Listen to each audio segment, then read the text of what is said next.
Good evening and welcome to the July 22nd, 2013 Goffstown Board of Selectmen meeting. Please join me for the pledge.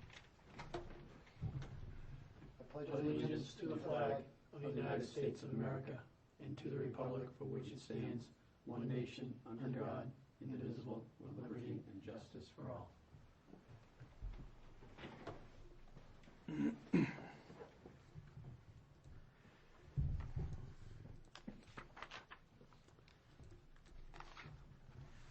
I just want to make note that we do have a public hearing scheduled for 6:30 tonight, so we'll try and get through some of the other agenda items prior to that. I have one announcement. Although, wait a minute, we need to take up the minutes of the July 15th, 2013 meeting. We had both public and non-public minutes. Move to accept. Second. A motion and a second. Do you have any corrections, additions? I just have one. Excuse me? I just have one. On page 6. Second paragraph, where it said Selectman Campusano stated the decisions made now may impact contract negotiations in 3 to 4 years. I think what the conversation was, the decisions we make now in contract negotiations may affect us 3 or 4 years later, because these contracts are going to be 3 years, possibly longer. And so we don't know what those changes are going to be in the healthcare. Okay. Take out negotiations. May impact. Or decisions made now during contract negotiations May affect us. in 3 or 4 years. And that's all I had. Thank you. Any others? No, seeing none. All those in favor of acceptance of the minutes, say aye. Aye. Opposed? Motion carries 4-0-0. I'll point out that Selectman Brown is absent tonight, so we only have 4 members of the board voting.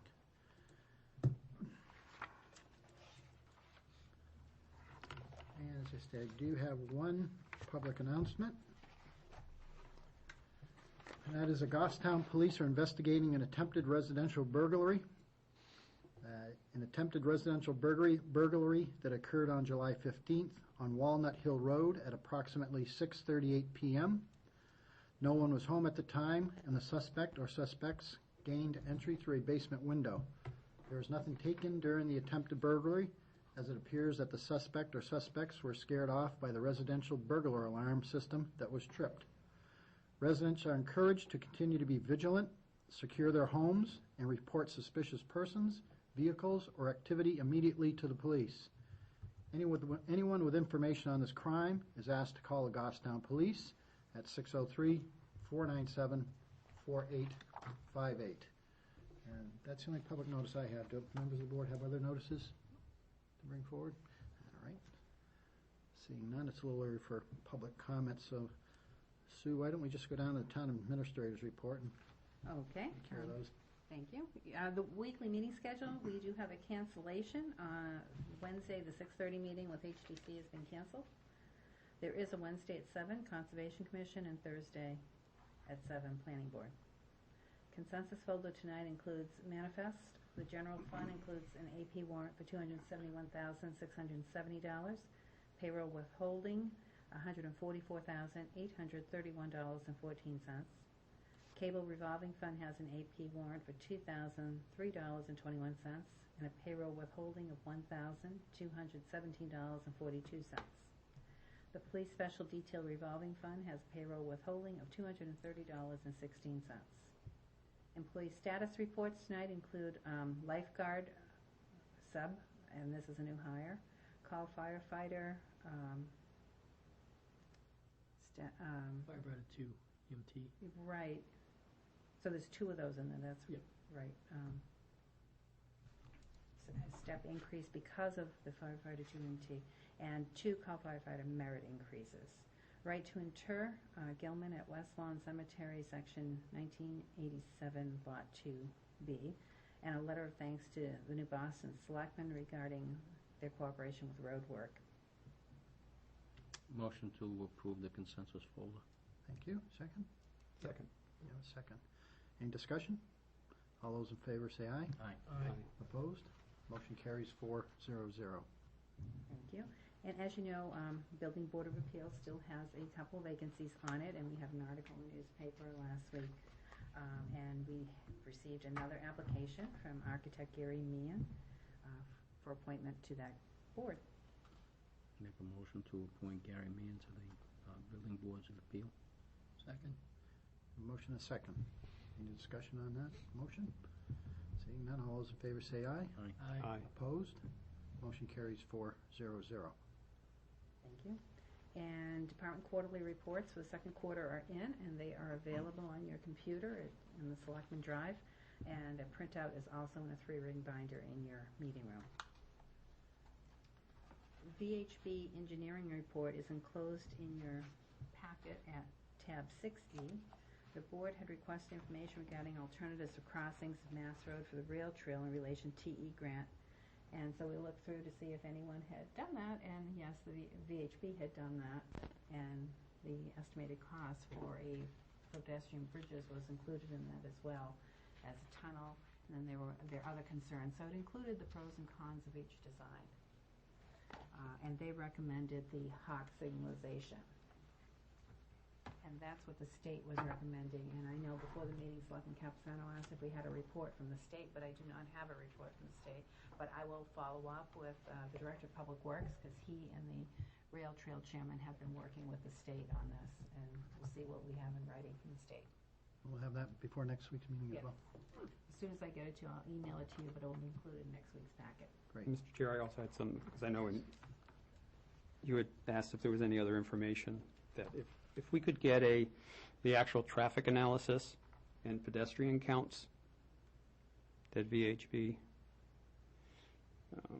Is that in the full report? got- Because I put the full report. No, I read the full report. Okay. There's some generalities, but kind of just talks 16 to 17,000 vehicles per day. But I'm sure they've done actual traffic counts at the crossings for specific times, as well as pedestrian counts, and there's nothing like that in the report. Well, there probably wouldn't be a pedestrian count because there's no crosswalk there. Well, the warrants for the Hawk system are all based on pedestrian counts. Are they estimated? Must be. There's nothing, that's what I'm saying, there has to be something that they made their estimates on Okay, so traffic analysis, traffic counts, pedestrian counts, anything for the else? 3 crossings. And also, there was a letter that talked about similar rail crossings in Lincoln, Bristol, and Marlborough that do not have Lincoln, Bristol? Bristol and Marlborough that do not have painted crosswalks. If we could find out what they do for their crossings, how they treat them. And are there any accident statistics available? Do we know for that? That would be another Yeah. good piece of information.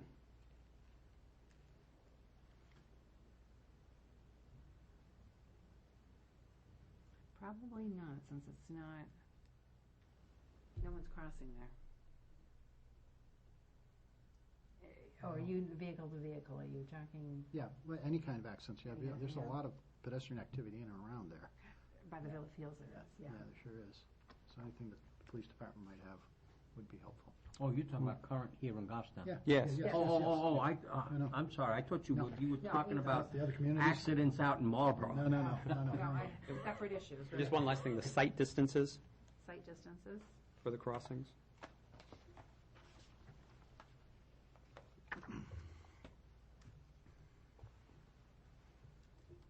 would have been so much easier if the rail trail was all on one side of the road.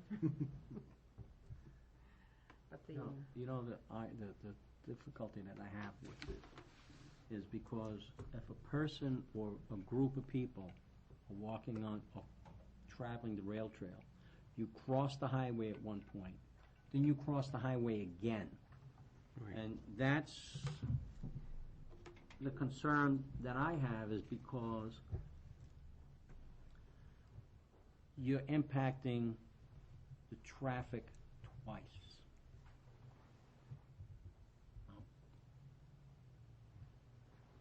I agree.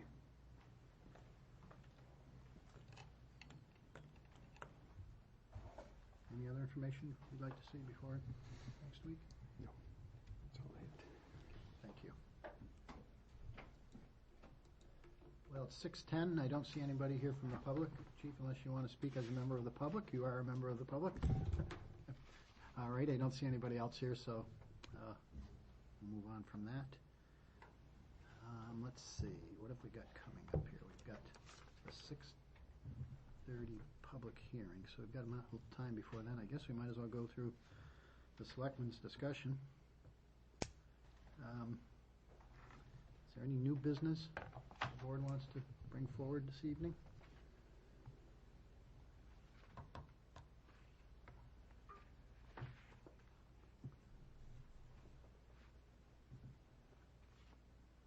No? How about old business? Just a question. If we had an update on Spring Street, Mark, if you were able to find anything out? I left that message with Carl, and I didn't get an email back. He was on vacation. I will email him back again and find out what the verdict is on Spring Street. And just one last. Yes. Sue, were you able to come up with any meeting dates that I can forward to Mr. McGuigan regarding the honor chair? I have not. Next week, we only have 2 items on the agenda. One is Highway Safety Committee recommendations. What's the other one? Trying to think how long the second one was. VHB. Rail trail, That's isn't right. Those are the 2 items. Did you want to do it next week? it? If I can have 2 dates, maybe the week after, this way I can Week after is open. give him both dates. And To see with actually, his the first organization. meeting in August is pretty open, too. Okay. Thank you. So it might be better, not next week, but, because I don't know how long those 2 items will take that we have. I guess I wanted to revisit the one of our goals, which was economic development, and we've talked about putting together a plan. I guess I'm looking for suggestions as to how to give it a little bit of momentum. Do we want to look at establishing some sort of a commission or a study group made up of representatives from perhaps like Planning, Economic Development Council, groups in town, to appoint someone to come to this commission so we can start exchanging ideas? And we talked about gathering up reports and information that we have on hand and bring this all together. I'm struggling to find a way to take another step to get this moving. Well, don't we have economic development? We do. Why don't we, they're an arm of us. They are. Why don't we just have them do it? We can. I'm just looking for Why have another committee? options. And I thought about it because I was reading an article in the Union Leader. This is from Thursday. It was talking about Londonderry, specifically a road project out in Pettingill Road area. Mm-hmm. And there's the interesting quote, and it kind of speaks to what we have been talking to as a board. This is a quote from David Priest, the Executive Director of the Southern New Hampshire Planning Commission. Says, "The goal right now is to expand our commercial and industrial tax base for the region. But without the necessary infrastructure, economic development will not come and we'll lose out," which is exactly what we've been debating. I thought it was a rather pertinent and timely quote when I saw it on Thursday. And Maybe you ought to quote that quote in the paper and say, these are the same challenges and the same things that we're faced with here in the town of Goffstown, and this is why we're struggling so hard. I mean, those are all very valid points. yes, I know we have committees out there, such as economic development, but I think as our goal, it's really incumbent upon this board to take the bull by the horns and drive the process. We talk about workshops at the end, at 8 o'clock, 8:30. If we plan an hour or an hour and a half every Monday night to meet with representatives and start doing active work, we may see some progress. I would agree with you, Nick, especially since we identified it as our number one goal. I think we ought to take the lead, do what we can to keep this thing moving. Don't let it lose impetus. even if it's just small steps, and we talked about from the very beginning, it's a long road, we need to start sometime, and now is a good time as any to get started, and every small step will lead us at least closer to the goal. As you say, we do have workshops. We did talk about sort of assembling all of the reports and the data and all of this wealth of knowledge that's out there, and we kind of all intuitively know there's a lot of stuff out there, but we don't really know the volume of material. You know, maybe it needs to be brought together in a library and kept in some central location and assembled so that whoever does look at it, either this board or other groups, they'll know where to go, where they can find it, and they won't have to search in different places to try and get the information. But I would agree with you. I think it's our job to drive this forward.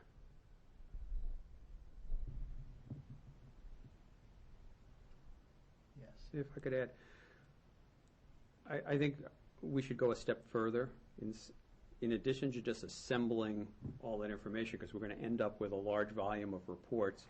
We should divide up the work and each take one of those reports, go through it, and find out which sections are pertinent to what we're trying to accomplish. And we may not have to come up with a formal catalog, but we should be able to identify what reports have this particular information, so when we start moving forward, we're not just faced with a big volume of reports. Right.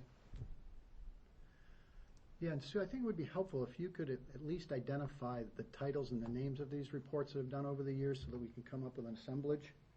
And then that will help us break these down. I'm not sure they're as much reports as efforts. I think we have to look at what we've done and what have we achieved and what has fallen by the roadside. For example, the TIF districts that never passed a town meeting. Was it TIF that people were opposed to, or how we were presenting the TIF? There's many different ways you can have a TIF district. Is the way we were doing it just too dependent upon developers coming in and doing all that infrastructure work rather than us doing it? You know, you build it, they will come. So I don't think TIF districts are dead. But I don't think, we don't have, and nor did we ever invest in an economic development plan in this town. So we don't have it all in one spot, an economic development plan. I think EdStat, which they're embarking on this year with the board's permission, is a tool that might identify some areas, you know, what we've tried, what's worked, what hasn't worked, and maybe help with the foundation of a economic development plan for the town.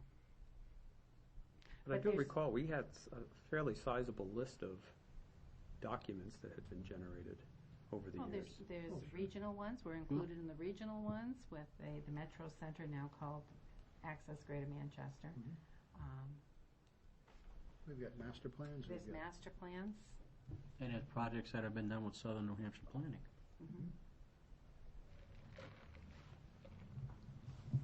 I think once we start thinking about it, there's probably more out there than comes to mind immediately. Even if it's not a report, if it's an effort, if we can at least identify what the effort was, who was involved with it, whatever information we've got associated with it, I think that would be a help. I can ask Derek to start working on that. That would be helpful.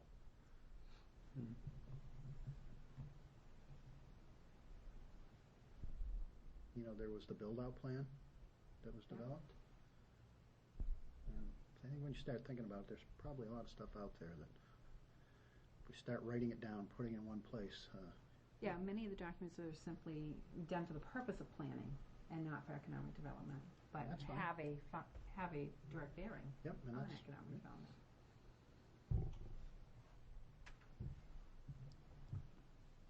Okay, maybe you could have Derek start on that and report back to us next week, and we'll just keep, like I say, keep the train rolling down the tracks. And I know there was efforts made, I think there was a consensus between Conservation, EDC, and Parks and Rec to have our plan based on our natural resources and using those for economic development purposes. But as you've heard, people have come forward from economic development saying, but because of the parking restriction, it limits them and the businesses using or showcasing their products on Glen Lake. So it has its challenges to balance everything.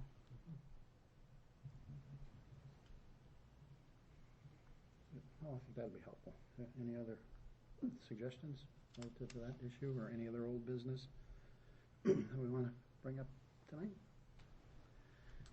Well, we can go to committee report. I guess we got one we can hear on Parks and Rec. Parks and Rec. Parks and Rec met last week. We had a facilities report. Both pools are up and running. At Roy Pool, they had 2 instances of vandalism in the past several weeks where individuals have gone over the fence. One case, they threw all the lifeguard chairs into the pool, things of that nature. Barnard Pool, that's up and running as well. 3 of the 6 filters will be overhauled. Some of the head fittings on the filters are leaking and no longer repairable, so they're going to be replaced. There is a block party coming up at Barnard Park on August 12th. WZID will be holding a block party.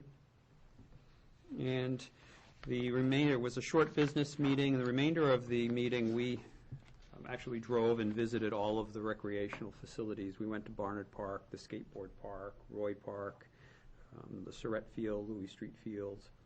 Just basically looked at the facilities, the needs, and it's quite a handful for a department the size of Parks and Rec. They do a very good job.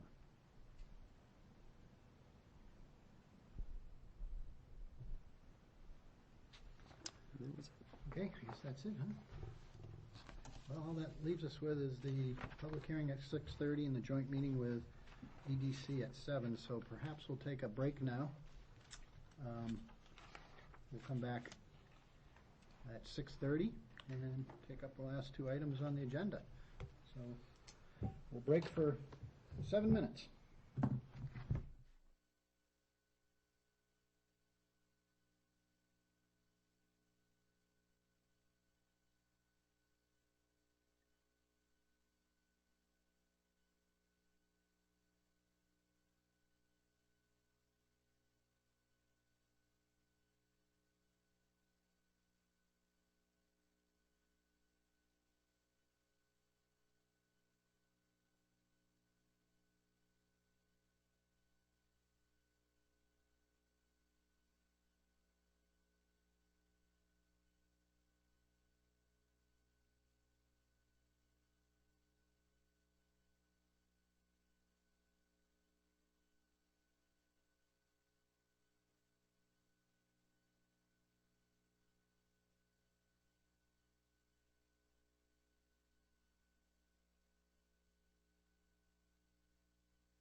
again. Yeah, I know. Oh, is this the original? That's This the one time with of all year, those. it's just, It goes out not with a color seal? no, we economized many years ago. You're kidding. Yeah. All set. Well, good evening. We're back again. This is the July 22nd, 2013 Goffstown Board of Selectmen's meeting. We are back from a brief recess. It is 6:30. Next at 6:30, we had a public hearing scheduled relative to special detail rates. And I will read the public hearing announcement. Pursuant to RSA 41:9-A, the Board of Selectmen will conduct a public hearing on July 22nd, 2013 at 6:30 p.m. at Goffstown Town Hall, 16 Main Street, to amend the special detail rates from $40 to $52.50 per hour for vendors, officer rates from $32 to $37 per hour, and supervisors' rates from $35 to $40 per hour. So with that, I'll turn it over to you, Chief, if you have some comments relative to. Thank you. It's been several years, 2004 to be precise, since we've last increased our detail rate, both to the vendor and the rate that's paid to the officers. It's come up several times through, I guess, negotiations, et cetera. But the concern here is with the revolving account that we're not going to keep up and meet the downshifting of retirement costs from the state with the current rates that we have now to vendors. With that kept in mind, we looked at a formula that would allow $5 an hour to go to the town for administrative costs, for checking, administrative fees, handling the details, etc., which we currently don't realize right now with the revolving account. And then in addition to that, also recognize that the work the officers are doing in making this money for the town. Any questions from the board? for Just Chief a Sullivan? clarification. Sue, I thought we had already approved the rate increases for the officers, and when we first, the only thing we needed to do was just increase the vendor rate. They go hand in hand. Okay.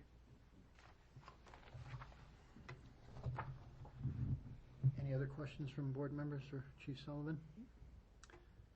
Seeing none, now's the opportunity for members of the public to comment on this matter. I don't see anyone in attendance, so I'm going to assume there are no members of the public who want to speak. Seeing none, I'll declare the hearing closed, and thank you, Chief, for your presentation. I'll make a motion to accept the police chief's recommendation. Thank you, Phil. I have a second. Second. A second to the motion. Any discussion on the motion? All those in favor say aye. Aye. Opposed? Motion carries 4-0-0. Thank you. Thank you very much. If I could, just a quick announcement. One of my officers are currently attending the FBI National Academy. He started last week, and he'll be there through the, I believe it's the middle of September, 20th of September, I believe the date is. So it's a great opportunity, learning and interacting great. with Very competitive. people throughout the country. So, Where's it held? in Quantico, In Virginia. Quantico. And not anybody can get in. No, it's very very selective and quite a process to get into that. Right. Oh, that's great. Okay. Congratulate him. Thank you. Yeah. I'll pass it on. Thanks. Thank you. Thank you.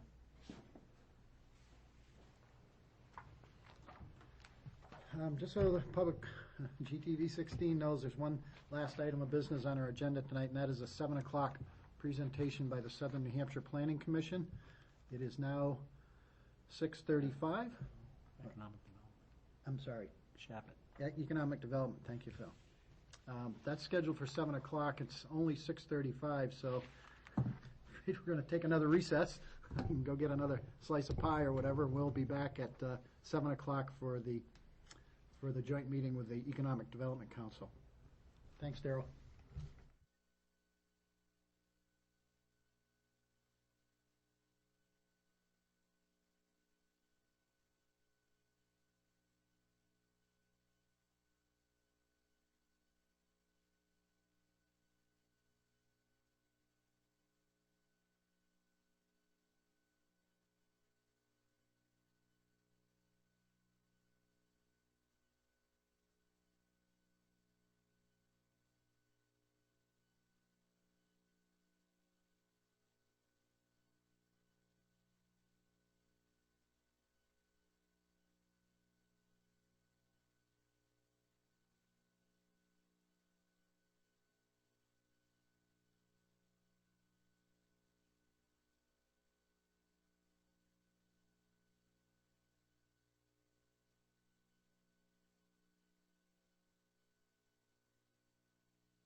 Good evening once again to those who may be watching on GTV. We took a short break. We're back now. Again, this is the July 22nd, 2013 Goffstown Board of Selectmen meeting. It's 7 o'clock, and on our agenda now we have a joint meeting with the Economic Development Council. As folks may know, if you've watched the last few Board of Selectmen's meetings, we are developing our Selectmen goals. One of our goals, in fact, our number one goal, was to try and take steps to improve commercial industrial development in Goffstown for a number of reasons, not the least of which was to help offset the residential tax burden. So we thought this would be a good opportunity to meet with our friends from the Economic Development Council who are here. But I thought maybe before we start, just to make sure everybody knows who's around the table, why don't we start with introductions? I'll start. My name's Collis Adams. I'm on the Board of Selectmen. Phil Devanza. Derek Horn. Sue Russo. Andrew Cattert with the Economic Development Council. Mike Lawler, Goffstown Industrial Corp. Dan Reedy, UNH Cooperative Extension, representing Greg Wenger for the county. I'm Gary Chabot with the Division of Economic Development at the state. Chris Nato, Economic Development Council.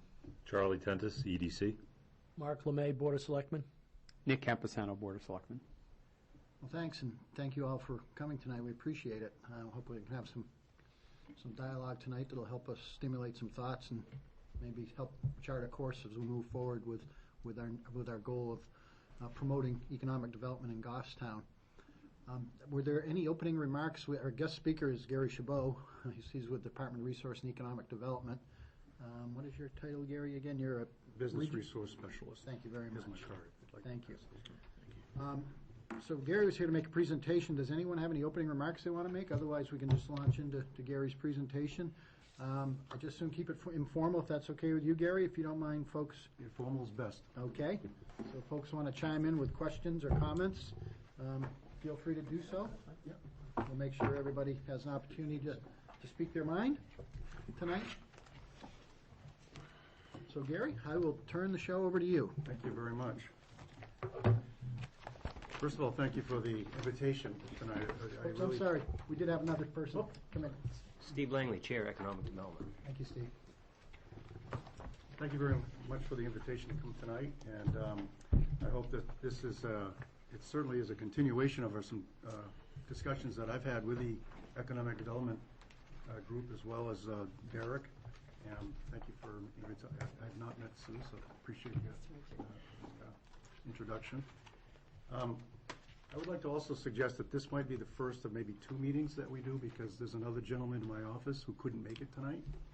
His name is Michael Bergeron, and I'll discuss the distinction between himself and myself in a few minutes. But I want to I give you a handout. I'm not going to follow it line by line, but I wanted to first of all explain a little bit about who we are and what we do. First of all, I'm the Division of Economic Development within a larger agency, which is called the Department of Resources and Economic Development. And we go by NewHampshireEconomy.com as our website, so if you wanted to get any further information about our programs and our staff and the areas we cover, that's the best place to find all the information is NHEconomy.com.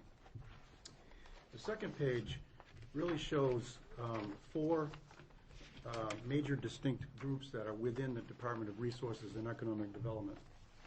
And by the way, I also wanted to acknowledge that our new commissioner, Jeffrey Rose, is a resident of Goffstown.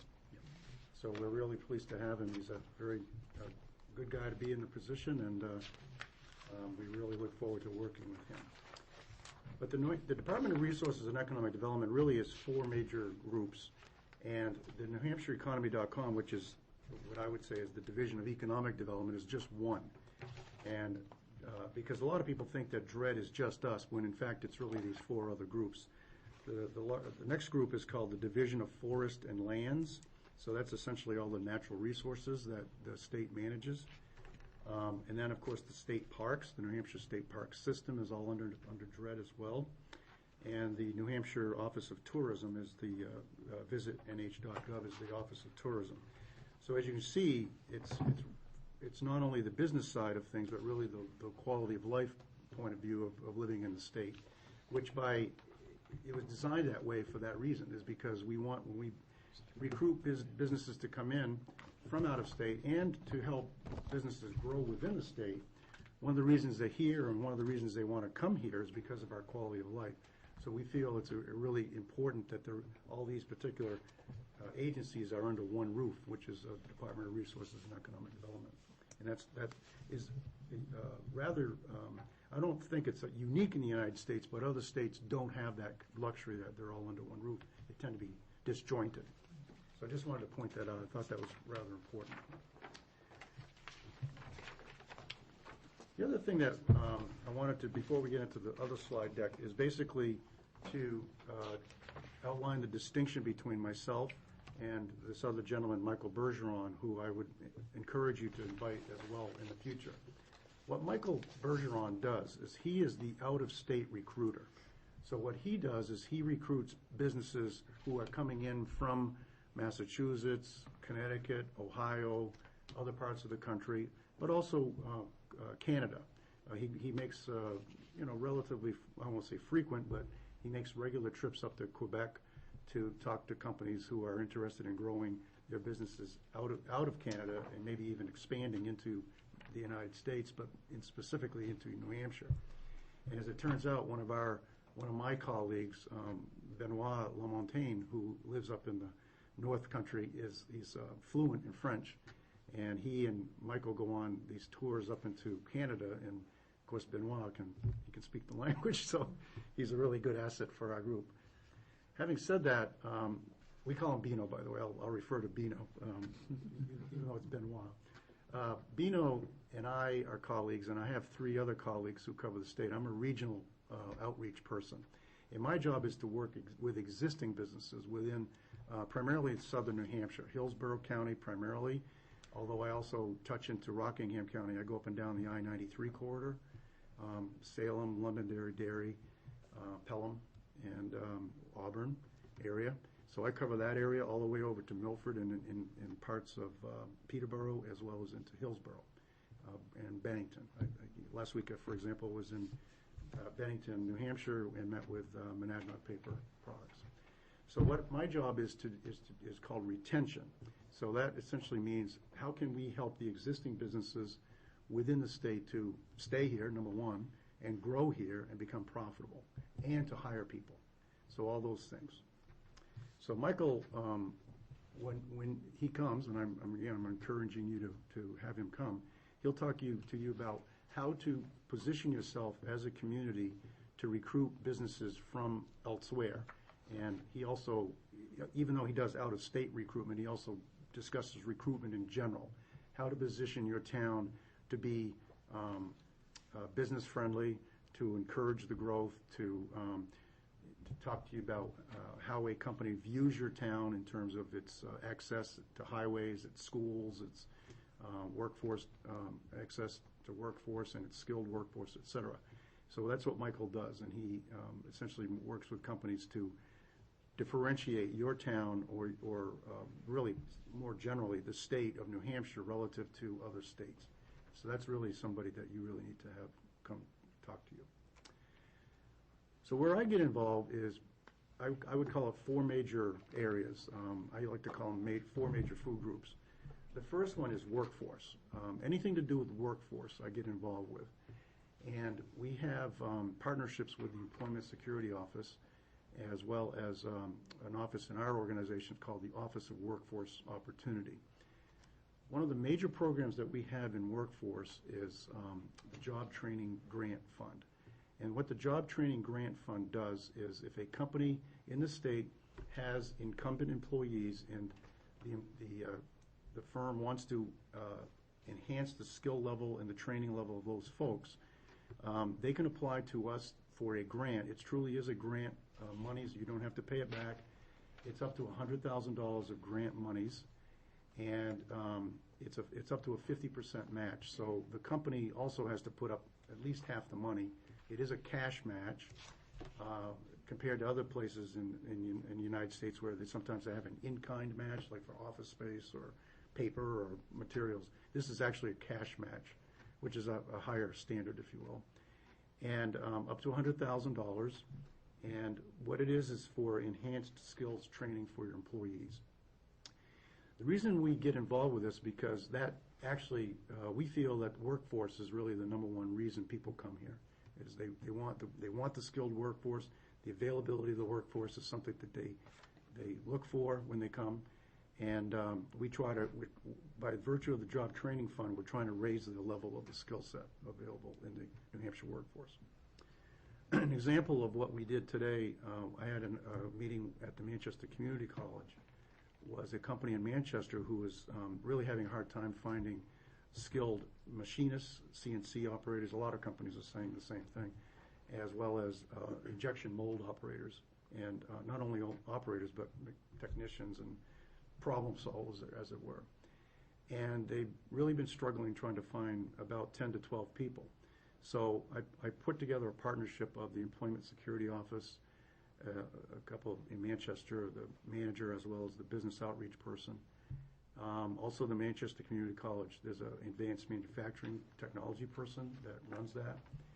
And our office, the Office of Workforce Opportunity, about this job training grant. And there's another group that we partner with. It's called it's called New Hampshire Works, basically, but it's a subcontract with the Southern New Hampshire Services. And what they do is they retrain people who are currently unemployed to re-enter the workforce in a different job. So by virtue of bringing those folks in, we are trying to help this company, which has 450 people on its payroll in New Hampshire, to stay in New Hampshire, because they also have a facility in Wisconsin. And they've been talking about maybe pulling some of those folks and moving to Wisconsin. So we're trying to solve those issues with the workforce. So what the Job Training Fund will do is, if they in fact use it, any of the costs of the training, the tuition, the materials, the instructor, et cetera, half the cost could be covered through this grant, up to $100,000. So that's something that a lot of your existing companies in town could tap into that right now. We have about $1 million a year that we administer through those grants, and it can be as low as a $750 grant up to, like I said, $100,000. If you go on our website, and this is the Job Training Fund, I hope hopefully everybody got that flyer here.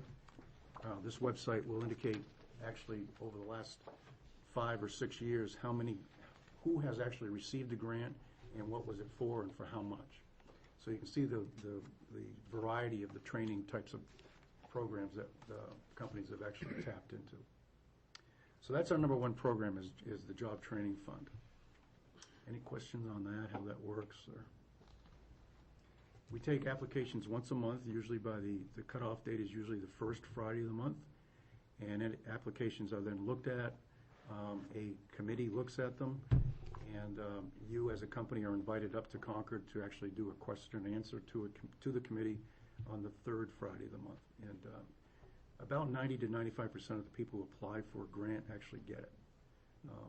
There is a certain screening process. I mean, if you just showed up and just filled out the applications, that would lower the probability of you getting it, because we try to help you through the application process, make sure not only the forms are filled out properly, but to make sure that the grant, the type of training you have in mind, is actually fitting the criteria. The Manchester, or I should say the community college system in New Hampshire, is the vendor of first choice there. And if they can do the program, so much the better. If they can't do it, or if you have a unique kind of training that's necessary, it's unique to your business or unique to your industry, they sign a waiver, and you're free to go out and get your own trainer for that. So that's basically the nuts and bolts of that one. Another program we work with the Employment Security Office on is called the Return to Work program. And the Return to Work program is one where someone who is currently unemployed is looking for work. If they are pre-screened by the Employment Security Office and you have an opening at your facility, you can bring that person into your shop or your office and try that person out for up to 6 weeks at no cost. You don't have to pay them. You don't have to hire them. But they continue to get their unemployment benefits for up to 6 weeks, and they can work on your site. The state will pick up the workers' comp charges for them to be on your site. and 24 hours per week, so you can test them out to see if they're the right fit. And if they are, you can hire them. If they aren't, you can send them back. So that person is also checking you out as an employer to see if that you're a good fit for where they want to work, and if they have the right personality and the attitude. You can check that out and see if they show up, for example, which I joke about it, but that happens. Right. So, like I said, that's a 6-week program, and it's a return to work program. We talked to that particular employee today about that particular program, and in fact, they're going to meet with the Employment Security Office on Wednesday to discuss exactly that. On a downside, when we meet with companies that are doing a major layoff, we call that a rapid response program. And a rapid response is one where I'm the coordinator for this particular area, so if a company is doing a major layoff of 25 people or more, for example, some of the larger, like BAE a couple of months ago, it was all in the paper, they laid off 200 people. What I do is I go in, I work with BAE or the other employer, whoever that might be, and we coordinate efforts with the Employment Security Office, as well as the Office of Health and Human Services at the state, as well as this workforce investment program out of our office called the Office of Workforce Opportunity, because, quite frankly, some of the people need retraining. I'll give you a good example. When the union leader, they outsourced their publishing, or I should say their printing operations out to the seacoast over to Dover. They laid off 85 part-timers and about 35 full-timers, all of whom had been there for years, and a couple of generations, as a matter of fact, and they were printers by trade. And, as we all know, the technical or the printer trade seems to be declining, unfortunately. And so a lot of those folks are going to need to be retrained. So this Office of Workforce Opportunity can come in and help retrain them and there's grants available for their training and tuition and all that. It can be done, and they help with resume writing and interviewing skills. So we try to soften the blow, basically.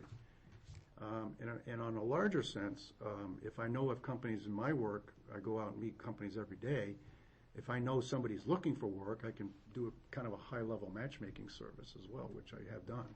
For example, at BAE, I knew that aerospace engineers were getting laid off, but at the same time, New Hampshire Ball Bearing over in Peterborough was looking for aerospace engineers, so I put the two together. And I don't know if they actually hired anybody, but at least I set up the potentials for interviews.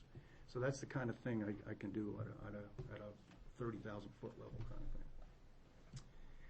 of thing. And the last area we get in when companies doing a layoff, or even prior to a layoff, we try to do a work share program. And the state has a program where if you reduce a business unit within the organization, reduce their hours, or I think it's like 10-15%, there's a percentage that you can still keep them on board, keep your workforce intact. You reduce their hours, but the state can come in and help potentially pick up where they might get some unemployment benefits because of they may not get 100% of what they were making before, but essentially it fills in that gap from where you're at. If you're at, say, a 30-hour a week versus a 40, you bring them in at 30, and that 10-hour gap might be partially picked up by unemployment benefits. It has to be across the board in that particular work unit or in the plant or whatever, and so that's a way to kind of retain people as opposed to doing a wholesale layoff. So we work with employment security on that. So that's pretty much the things in the workforce arena. Out of the 4 food groups, that's the one. The workforce is the biggie. That's the job training grant, the return to work, the work share, as well as the rapid response. In the second area we get involved is marketing. Any kind of marketing that has to do with government contracting, if you want to sell your product or service to the federal government primarily, although we also help if you want to sell your product or service to the state government. So you make a product and you don't know where to start. You're a small business. You have no idea what to do. You can contact our office, and we will actually give you one-to-one private, confidential, free counseling as how to actually get registered to be a vendor for the feds or the state. whether or not you classify for a certain criteria as a veteran-owned business or minority-owned business or a women-owned business, and categorizing yourself as in the correct codes, as it were. There's NAICS codes, or people used to call them SIC codes, SIC codes. That differentiates you from other businesses, making sure that you're in the proper code.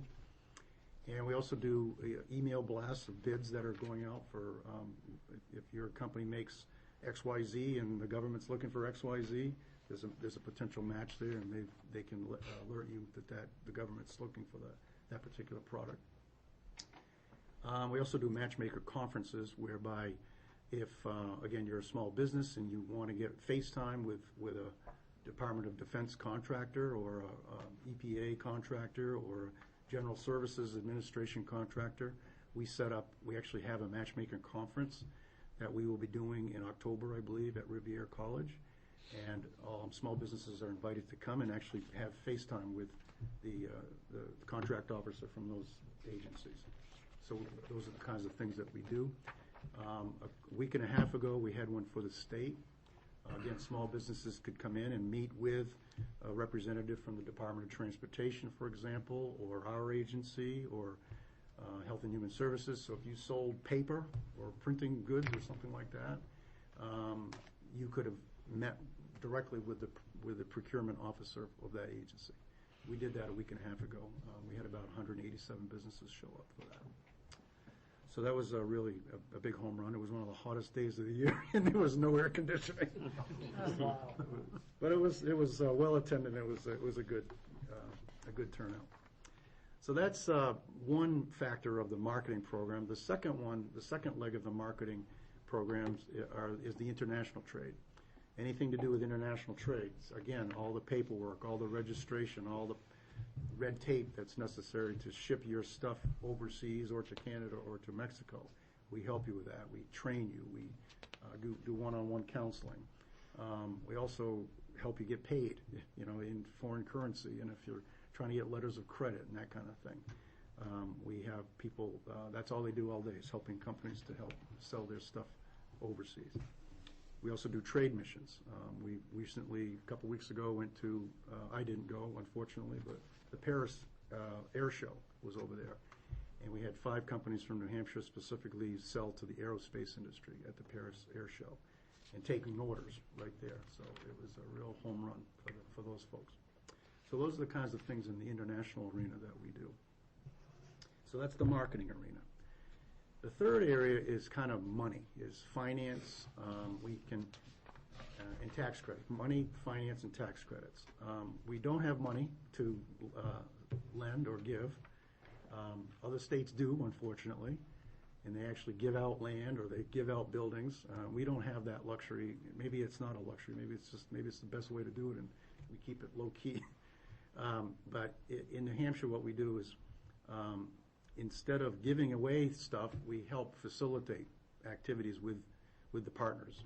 For example, if you're looking for money and you need a loan, if you don't, hopefully you have a conventional lender, but if you don't, and or you've reached your maximum credit limits, there may be other lending programs out there that might qualify. For example, the Business Finance Authority might have they actually do have a loan program for energy efficiency programs. If you're trying to upgrade part of your facility or a new furnace or new HVAC, they might actually have a loan for you to do. Otherwise, the Business Finance Authority would actually get involved as a guarantor of a loan, for example.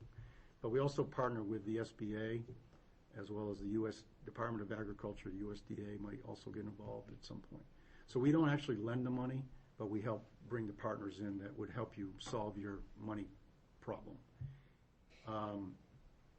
We also work with some of the alternative lenders, such as the Vested for Growth, which is a group. It's actually not-for-profit. It's based out of Concord, and they lend at a point where up to, say, $300,000 or $400,000, I think, is their sweet spot. And what they do is they take a piece of sales revenue as a percentage. They call it royalty financing. So it's not It's not a fixed debt service per se, monthly payment. They actually tie it to your revenue stream. So if you're having a really strong quarter, for example, you pay relative to that. If you're having a weak seasonal downturn, they may not get paid, but that's part of the deal. So they work out those relationships. So that's just one, vested for growth. We also partner quite a bit with the Small Business Development Center, which is called the SBDC. And we refer a lot of businesses to them to help them with business plans as well as financing plans, cash flow analysis, projections, that kind of thing. Who in turn, once they have that put together, then they can go to their bank and be better prepared to get a financing package. So that's the money part there. The tax credits, we have two major programs. Derek is very familiar with one. It's called the Economic Revitalization Zone. You have three in town? Four in town now. An Economic Revitalization Zone, I'll refer to it as ERZ, it's an opportunity for town to set aside a certain area within the town, like an industrial park or a commercial strip, or vacant land that you want to help incentivize the development of. If a company goes into that area or is currently in the area, and they add to their fixed assets, i.e. their building, they add property value relative to their assessed value, but they also could add equipment, and they also have to add jobs. That's another piece of the equation. If you do that combination of things, add equipment or property and the jobs, you may be eligible for a tax credit of up to $200,000 against your business profits tax at the state level and or the business enterprise tax. And we have, the entire state has $825,000 available. And the last 2 years, and we've actually exceeded that. We did about $1.1 million each year, which means that we did a pro rata share. So if a company came in and they were met all the criteria for, say, theoretically $100,000 tax credit, they were able to walk away with about $82,000 of a tax credit against their business profits tax. That's a real home run for a lot of companies that are growing and adding jobs. It doesn't cover your existing workforce. It's for growth of the company. So again, if a company is currently in that zone or moves into that zone, they can qualify. There is an Excel spreadsheet that's a little bit complicated, but I can walk anybody through it because I actually helped design the worksheet. So I can help. I'm a math kind of guy anyway, so I can help you with that kind of stuff. The other tax credit program is the Research and Development Tax Credit. And up until actually May of this year, the Research and Development Tax Credit was maxed out at about $1 million for the entire state. And just in May, the governor signed a new law that increased it to $2 million. So we've doubled the amount of availability of the Research and Development Tax Credit. And again, that's against the business enterprise tax or the business profits tax. And the way that is done is that it's actually administered through the Department of Revenue, not through our office.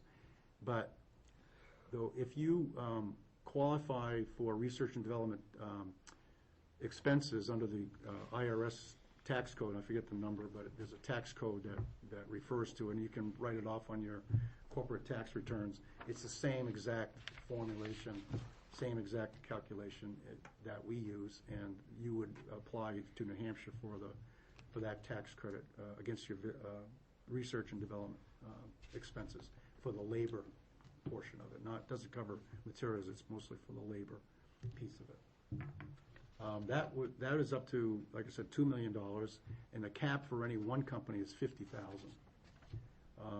Up until, again, this is kind of a work in progress, but up until inclusive of last year, we maximized that out easily. There are a lot of companies that do R&D, and they all applied for it, or many of them did. So we superseded that million quite easily. So that was really a good jumping point to go from $1 million to $2 million. So it'd be interesting to see next year when tax season rolls around how much that money actually, how much companies get.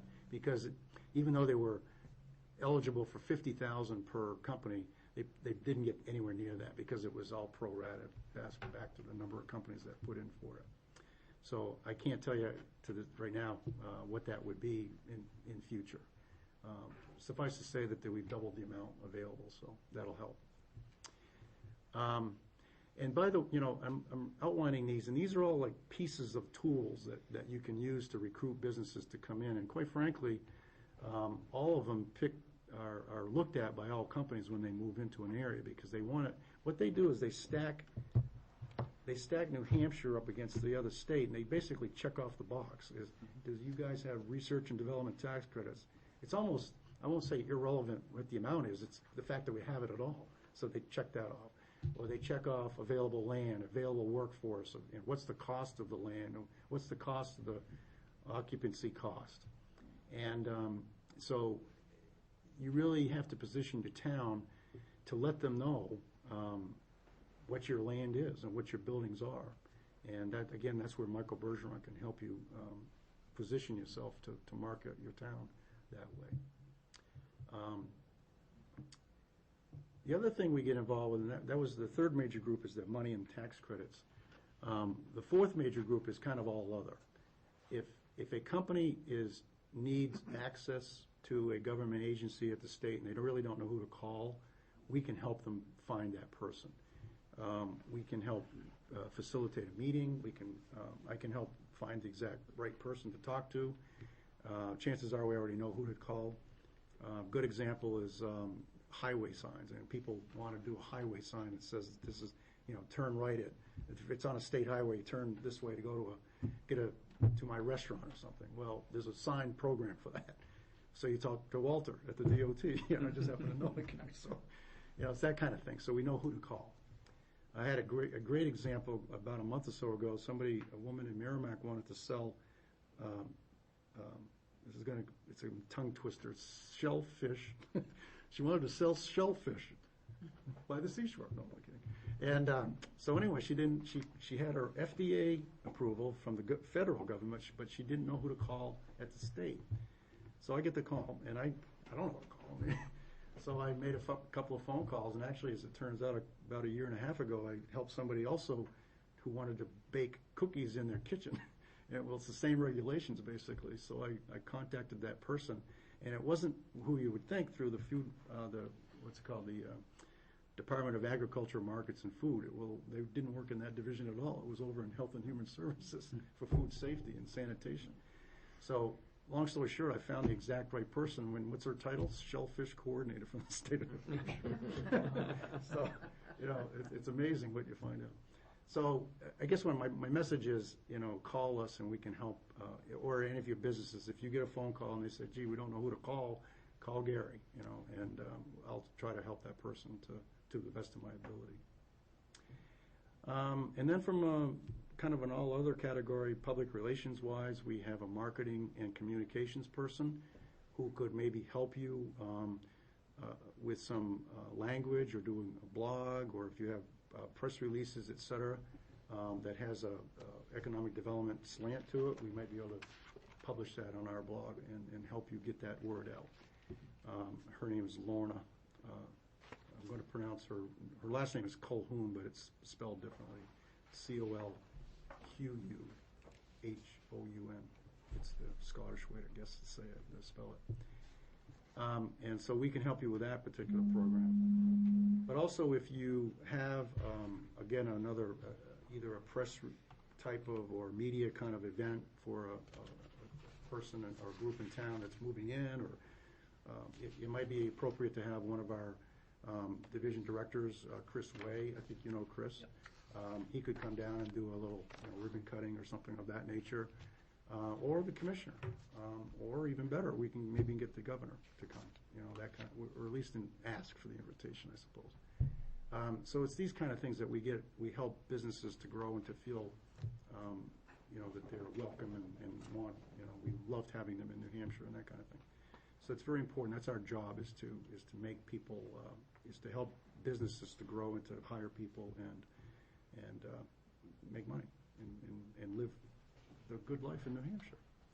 So that's my that's my program. Thank you. I know I went on. Well, that's Thank you. an impressive Very array good. of services, Yeah, it for is. sure. It's good to at least have a full understanding of what is available. Appreciate that. So I can tell you a little bit of, if Michael was to come, he does do a PowerPoint presentation. I didn't do that obviously today, but he looks at your website. He'll give some comment about that. He might critique it a little bit. He suggests ways to be more customer service friendly potentially, or if you're not already doing that. He also will look at, when a company moves in, looks at your town, what are they looking for specifically? How receptive are the people in town? I mean, as far, not only just the town officials, but the residents. I mean, do they embrace companies to move in? What's the culture? Some towns are not that welcoming to businesses. I won't name the town where I came from, but they were trying to recruit a CFO or CEO of a hospital, and the hospital loved that person, the CEO. They were actually going to come and move to that town, and the CEO's wife went for a little shopping tour around the town, and she got into a taxi, and the guy was complaining all about the town. So, as it turns out, the spouse got met back with the husband, and she said, "I don't want to move to this town." So if it's that, you never know where it's going to come from. And as George Bald used to say, baked blueberry muffins will help too if they come. So it's a matter of the culture and the welcoming attitude of the town and the folks in it. So that's a big part of it. I'm happy to address any questions. I know I covered a lot of territory. Yeah, that is a lot of territory. Like I say, it's a pretty impressive array of programs. I wasn't aware of the depth and dimensions of the programs, but it's good to have the basic information. It sounds like we really need to be talking to Michael Bergeron too as well. I agree. Yeah. So we ought to get him on an agenda as quick as we can, for sure. But I also want to, comment that Derek's been, he and I we're at this, it's called Access Greater Manchester, which is a conglomeration of 13, 14 towns, and Derek has been right there. Tony, Tony Marks. Has been there. Some of the other folks probably have been there, and they've been talking about a certified sites program. I don't know if Derek has brought that up or not, but that's something really I think could be a really good selling point as well. And that's obviously in partnership with the Regional Planning Commission as well as the Greater Manchester Chamber of Commerce. Jerry, what are the funding sources for your programs? Are they general funded, or how do you, and how secure are they under the governor's and legislature's new budget? Well, I honestly don't know. That's a higher paid grade than mine. But basically, I think that this year it's pretty secure. I think the budget was passed. We feel very confident. I think we actually added a couple positions in the International Trade Division. That over the last 4 or 5 years has actually been decimated. There used to be like 10 or 12 people in the international trade, just as one example, and we came down to like 2 people. So now they're recruiting back for a couple more people. They also funded the director of economic development position was fully funded, whereas in previous years it was not funded. So where Chris Way is there, he's an interim director. He's not full-time yet. I mean, he's doing all the heavy lifting, but he's not technically a director. So to answer your question, generally, or I should say specifically, I don't know the specific answer, but generally I'd say that things are okay from my perspective. A couple of years ago, we lost about 30% of our staff. Yeah, I remember that. Through the funding. Yeah. So, and I guess it is from general funds. I'm assuming. I don't know. Questions folks have? Mr. Chair? Yes. You spoke about the ERZ. Could you just maybe go in depth a little bit more about that? Sure. I mean, I think that's something, maybe the back road, the situation we have on the back road, I mean, would that be something we could possibly work into getting that program to help us in town? Yeah, that piqued my curiosity too, and I'd like to know where the 4 of them are. The 4 of them are the old Benchmark site, which is land owned by St. Anselm College at the corner of St. Anselm Road and 114. Across from 114 is Gentle Slopes.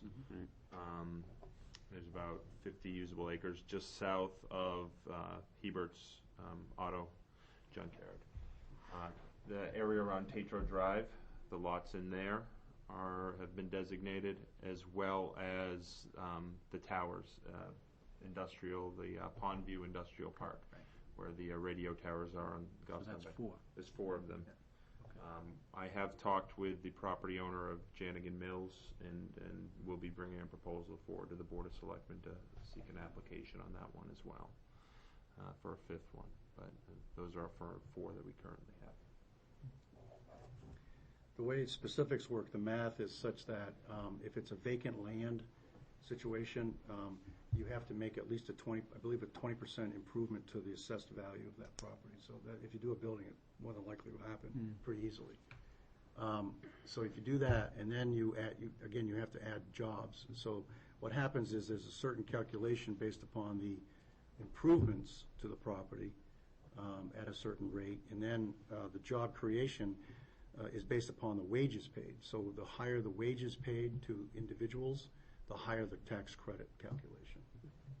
And so so it adds up quickly if you have higher paying positions, and therefore the higher incentive, if you will. So but you have to have the two. You can't have one and not the other. If it's an existing property, there's a higher threshold of up to 50%, because, again, we're trying to incentivize the creation, or I should say the improvement of vacant buildings and vacant, it's called economic revitalization. That word revitalization is critical to that. So we're trying to incentivize by being a lower threshold on the vacant land at 20%. If you're an existing building, it's 50%. Having said that, a lot of companies do that. It doesn't, sometimes you get these multi-million-dollar machines that come in, even though you may not even do anything to the real estate. You get a multi-million-dollar machine that pushes you right over the threshold. It's all against whatever your assessed value is. We also, by the way, the way we calculated it is at the assessed value on the piece of the building, not the land, because that actually helps make that threshold a little bit easier to get. So it's not a larger base, it's a smaller base on the building alone. Gets a little complicated. I mean, I'd be more than happy to share the spreadsheet with anybody and walk you through it. Other folks have? Gary, my understanding is that a lot of the graduates that we have, residents that young youth, graduate and they leave New Hampshire. And I'm just curious, when you talked about workforce that has the skilled workforce, are the ones that are leaving, are they trained for other types of skills than what's needed, what people are looking for here in New Hampshire, so that there's not a match? Or is it that they just want to go someplace else? Is that something that you have to deal with? I don't really deal with that day to day, but I can anecdotally say, I think what happens, I think there is a bit of a disconnect with what people are looking for. Like, again, the company I met today was looking for that specific technical skill, and they weren't getting them, or they can't find them. Maybe they're not marketing to the right collective group of kids, really. So I think there's a disconnect there. But having said that, we work very closely with the community college system. Ross Cattell is the new chancellor. Well, he's been there about a year now, I guess, but he's fantastic. I mean, he gets it, okay? He understands that a lot of companies need this exact set of skills. And so he has been very helpful to engage companies to work with the college system specifically in finding and actually trying to recruit the businesses to be on their advisory boards and that kind of thing, as well as being advisors to find the right skill set. And so that's one, but also University of New Hampshire has also been making some inroads to that effect as well. They have a gentleman by the name of Steve Marshannon. His job is outreach primarily for the engineering school, and he works with businesses to help ascertain what their needs are. And he's a one-man band, so he's probably a kind of busy guy, but at least the conversation's going, okay? So whereas a couple of years ago, I may not have been able to say the same thing. We're also working with to some extent, with the high school levels. The Manchester, I'm just using this as an example, the Manchester Technical School, whatever it's called, the high school level. And Pinkerton also has it, and Nashua High School as well. Those are the ones I'm familiar with. So they're also getting it, and they're also having, like New Hampshire Ball Bearing I mentioned, or BAE, they have advisors, or the HR people actually are on their advisory boards to help them find and train the kids. I maintain, and it's just my personal opinion, I think it's a cultural thing where we're not getting the kids involved. I think you can sit down with the businesses all day long, you can sit down with the educators all day long, but unless you get into the kids' head and their parents' head, it's going to be a tough sell. That's just my opinion.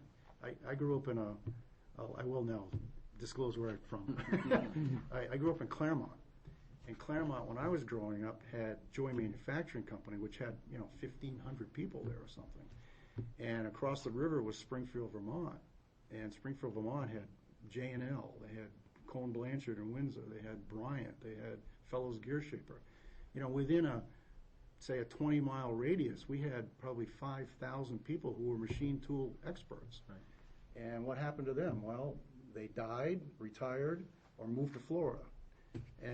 And they weren't replenished with new people, and or the machine tool industry went down the tubes. And so when I was growing up, the culture was, if you didn't go to college, you probably were going to end up working at Joy, or end up working at Fellows or Bryant or someplace like that. So that doesn't happen anymore. It's just that's my editorial comment on that. But I don't think I'm that far off. But we hear it all the time. And as far as the other part of it, I think people, if kids are coming in from out of state to go to other schools, I think they tend to migrate back to where they came from. I think that's another part of the mix. If you're a native of New Hampshire and you know it, I think to some extent you might move out for a while, but I think if they still have family here and friends here, they're going to come back eventually. I did that. I mean, I moved away and was in Indianapolis for 3 or 4 years, and I moved back to New Hampshire because I'm a New Englander, so I wanted to be near my folks. A few years back, the Economic Development did an inventory of the businesses that were in Goffstown, and I'm just wondering if we might have a better opportunity or a better chance of reviewing that inventory. Perhaps it's been a while since this was done, and perhaps if we update that, and then perhaps using some of the programs that you have available to some of these businesses that are here, that we might be able to help those businesses perhaps move into, let's say, the industrial park that we have on the back road, where we're looking for tenants, rather than trying to find or recruit people from, let's say, Canada or someplace else. Yeah. And I think part of it, and there's, I see two points to this. One, you brought up how the community accommodates, I guess, newcomers or outsiders, perhaps. And it would seem that it would probably be, or any community would probably be more receptive to people from its own area than, let's say, a company from Canada who all of a sudden is going to come to a particular town, community. And I'm just wondering if we might be able to try to relocate or help people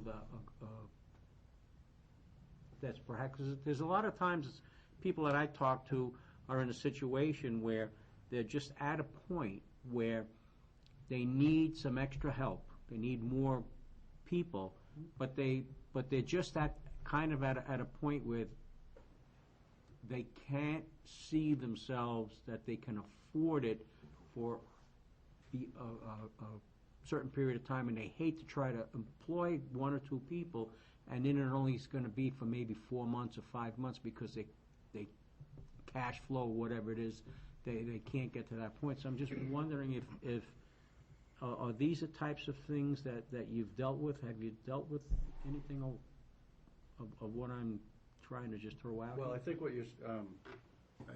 you're saying is that and it's true, the vast majority of the growth within the community is going to come from within.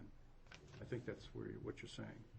Right. And so if you're working with, and that's really part of what I do. And I think we have a better chance, perhaps. Yeah. Instead of just looking for, to get people from other places to come here, that we might have a better, we have a pool that might be right here, that we're not, basically can't see the forest for the trees. It's right here, and we might have a better outcome.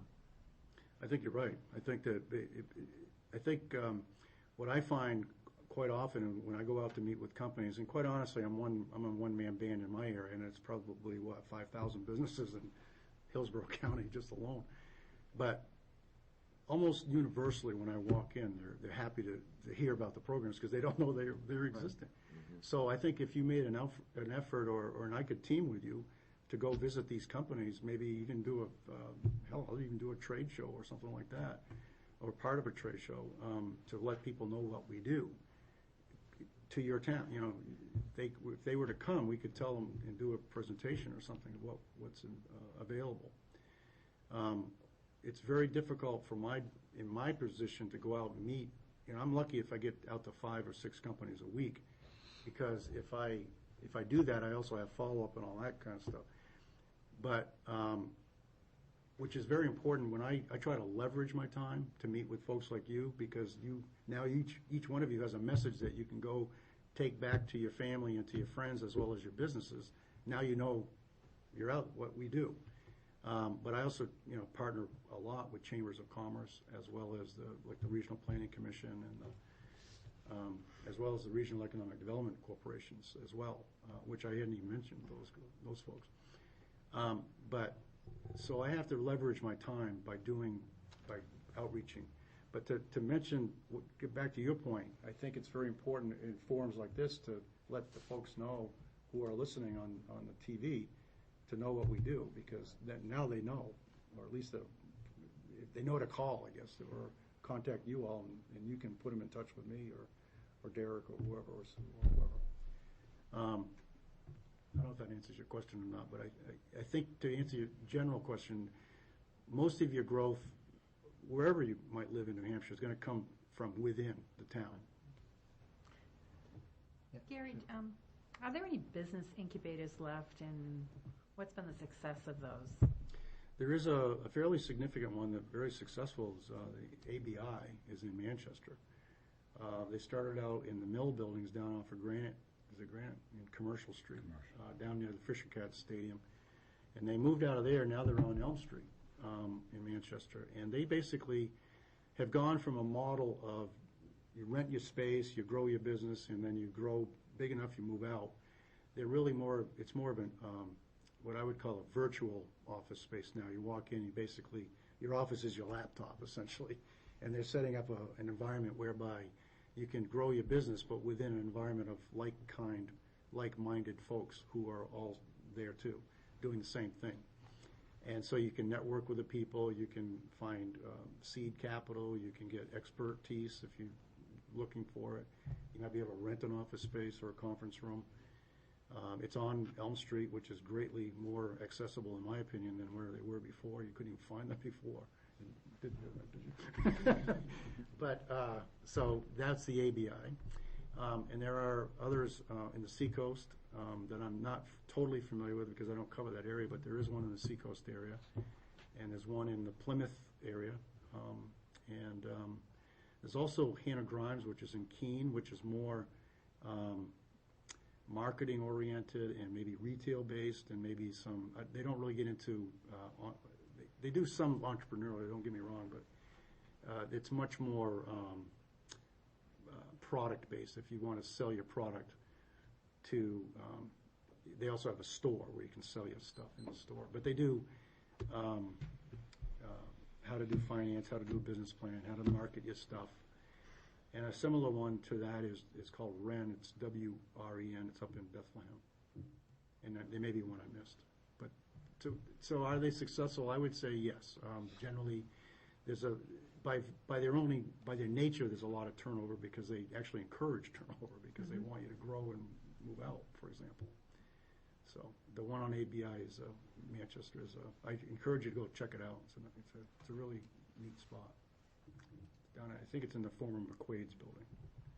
Have we ever had Dread reps at like our annual business expo to get this out to folks? No? I don't know. They haven't. Again, that's a Lions Club Yeah, run, well- and I think. Might be an opportunity there. I'd Let people know welcome that what opportunity. their opportunities are out there for them. I'd be more than happy to look at that. Other folks have questions or comments or observations for Gary? Feel free to speak. It's an open forum.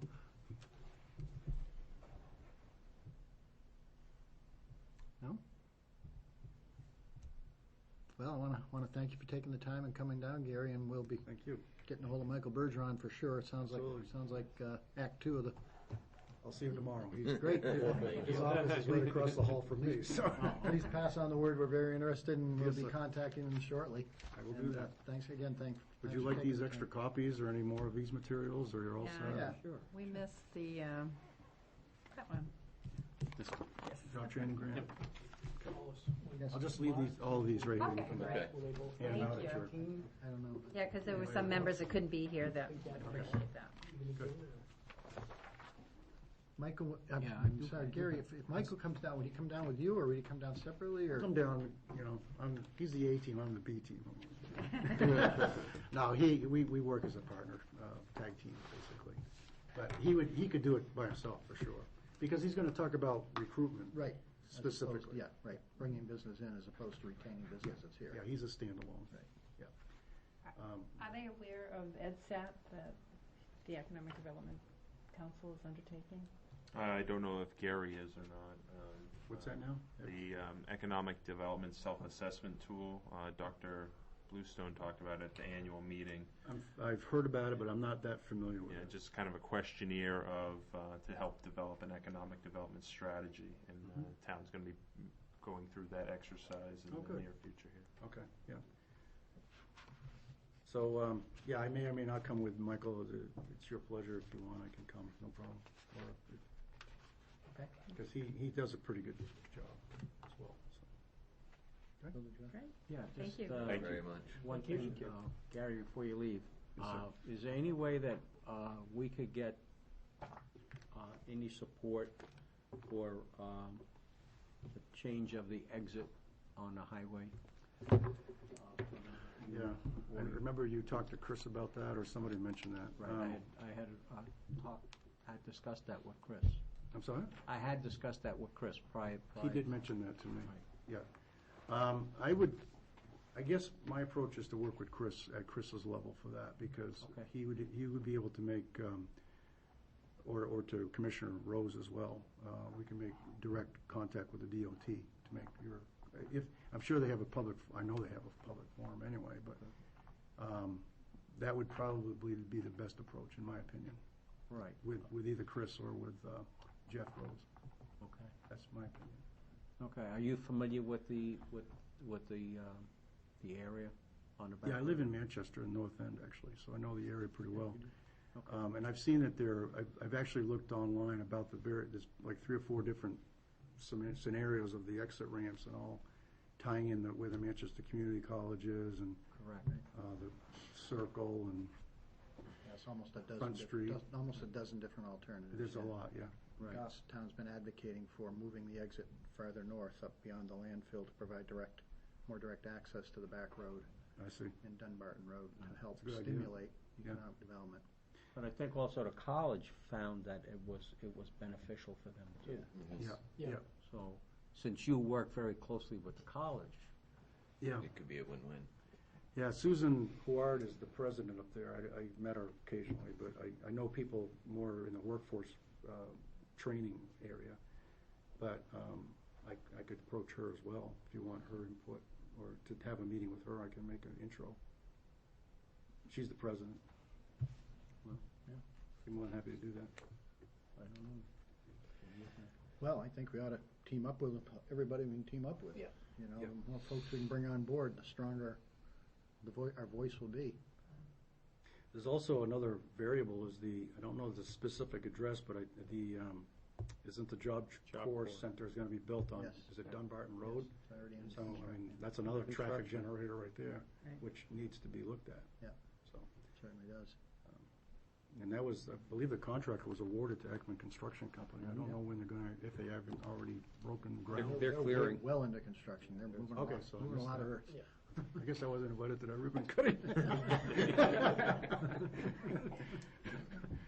But, Anybody else have comments for Gary? Well, he's got them. Well, I've got them here. Well, thank you very much, Thank Gary, you. for coming We down. appreciate you it very very much. much. Thanks again. And for the other folks around the table, thanks for taking time out of your evenings to come down and sit and listen to Gary. And when we schedule the next one with Michael Bergeron, we'll get word out to you again so you can come and hear Michael. Perfect, thanks. Thank you. Thanks for But including us. The only thing I was gonna ask is, since this has already been a meeting that's been posted between us, I mean, we might take the opportunity just to have a quick discussion between the two boards. You know, on some of the programs that, In the county. And the county. Not so fast. Thanks, Gary. You know, for a few minutes, you know, to just have the opportunity, perhaps, you know, for some type of open discussion, roundtable discussion about some of the things that economic development's done in the past. Perhaps something that might be on somebody's mind. I mean, there's people that sit here from all different, you know, aspects. I mean, we have planning board member, you know, people from all over. So one of the programs that had been done in the past, which was the inventory of businesses that was in the community, and I don't know, I can't remember how many years ago that was done. Is anybody here familiar with the program that I'm talking about? I recall it basically because I think I was on the Economic Development Council. You were that at the point, time. so, yeah. But are we So talking it's been a few, it must be 10 5 or years? 6, at least 5 or 6. I don't, Derek, you were, I think, supporting economic development at that point, weren't you? No, No? that might have been done Prior? before prior Steve? was Steve Okay. Griffin. I know when I Yeah, took that's over true. the responsibilities, Right. I did an update of the business inventory that we maintain on the website.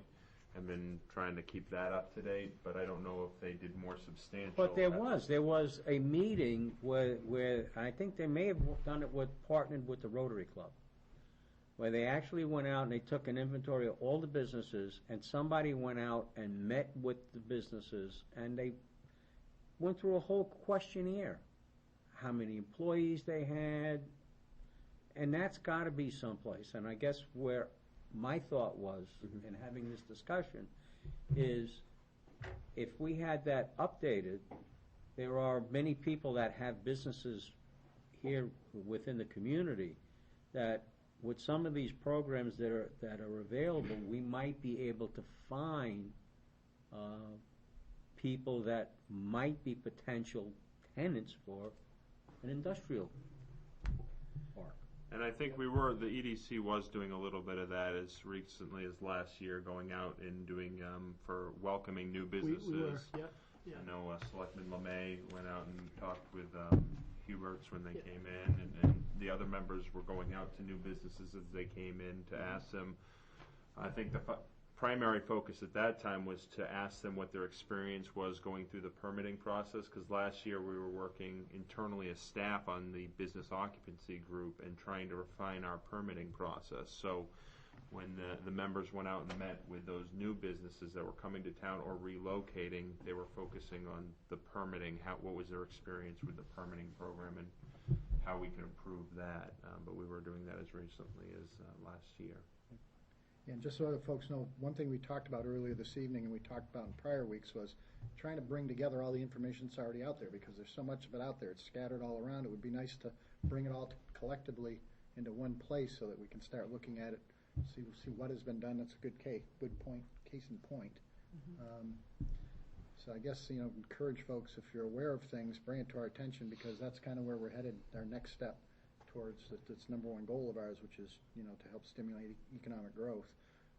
We need to know what's out there. We don't want to reinvent the wheel. There's a lot of good information out there. It's just been generated by the planning board or the EDC or, this group or that group, and we need to know what it is and where it's at so we can build a library of information and move forward. So, if you're aware of any of those items, pieces of information, reports, documents, studies, it'd be helpful to know.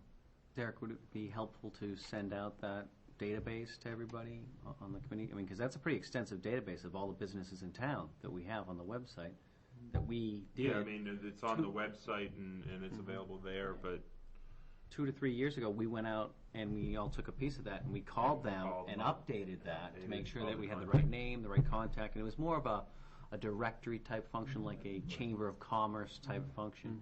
We also had a newsletter going where we saw this presentation before and we wrote basically a synopsis of what Gary presented in a Word doc that's on the website. So that's available. And I know EDC members, and I know Andy worked with Gary quite a bit about each of those quarterly newsletters, highlighting one of the programs and bringing that to the subscribers. So we have stuff right now that if you wanted to get this out as opposed to this in a story, you could get this out to people and say, hey, here's the information.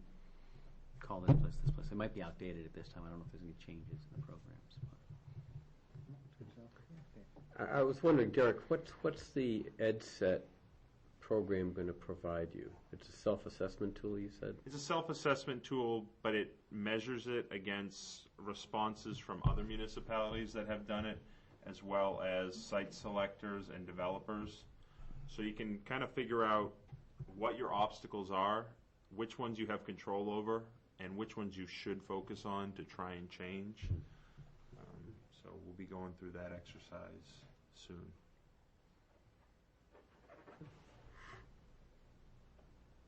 Yes, sir.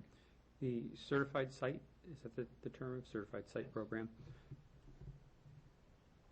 We had discussed a while back trying to work with the county. At first, we were talking about trying to obtain land from the county to be able to develop, but we've since reviewed the charrette that the county did a while ago, and it was very clear that they desire to maintain and own the land, but potentially develop it as a means of income and revenue to the county. Is perceived as a win-win. Which is perceived as a win-win. Right. Is there any way then, and maybe it's already being done, where the county, to jumpstart that process, could work with the town utilizing the certified site type idea to start marketing some of that developable land? I think that's probably something that they'd consider doing. I think the challenge for the county is always, there is a challenge in getting the elected bodies to commit dollars to planning.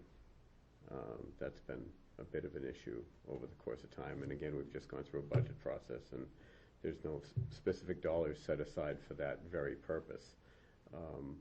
But I do understand that there's the possibility of a meeting very soon, is that right, between the Board of Selectmen and the commissioners, maybe early next month? I'm waiting to hear when they're going to have a full board. I know there's 2 meetings in August. Right. So I think perhaps one of those meetings where there'll be a party presenting some information about some opportunity. Excellent. And just to follow up, the Certified Sites program is something that was developed through Access Greater Manchester and Southern New Hampshire Planning Commission. In April, they presented to the Economic Development Council as well as the Planning Board the concept, and EDC has kind of taken the ball at this point and drafted regulations, and those I've been reviewing with the attorney. I actually met with Attorney Drescher today to discuss his concerns over these. I'll be bringing them back to EDC and hopefully moving them forward to the planning board and suggesting that the planning board adopt those regulations or amend them and consider including them as an option. Maybe we can get a presentation on that at some point as well. Yeah, I mean, we can absolutely work with Southern New Hampshire Planning to do that. The general idea is, right now, a developer goes to the planning board. At most, they're getting a year approval. So they've spent quite a bit of money to engineer, get the permits to get an approved plan, and then they've got a year to go out and market it. The idea of this is to have different levels of certification of bronze, silver, and gold on whether it's a conceptual design and that it meets zoning, and then they could be vested for a period and go out and market it through Southern New Hampshire Planning, which would be the 14 municipalities around Manchester, and go out nationally and let them do the marketing, and they would do the marketing, but we would have the ability to give those approvals for a longer time. So. That's interesting. It'd be interesting hearing more on that when the time's right.